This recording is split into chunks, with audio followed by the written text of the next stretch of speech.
Now, Sherri may have been Barbara Walters' all-time greatest misfire.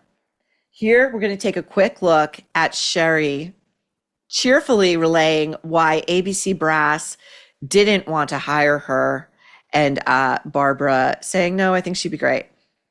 First of all, Barbara had to fight to get me on the show alongside Whoopi. The network didn't want me because at that time, they thought that, all African Americans were monolithic in their thinking. Sherri, I don't think that was the reason.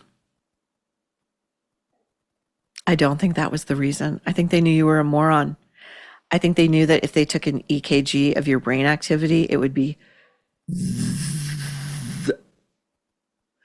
So I'm going to quote, I'll do the dialogue. I'm an actress now, so I can play multiple roles. This has largely been scrubbed from the internet, but you can't scrub everything. I mean, nothing disappears forever.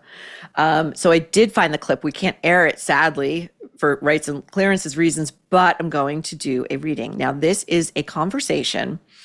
I don't know how evolution came up at this table, but evolution came up. And Sherri couldn't figure it out. Okay, Whoopi.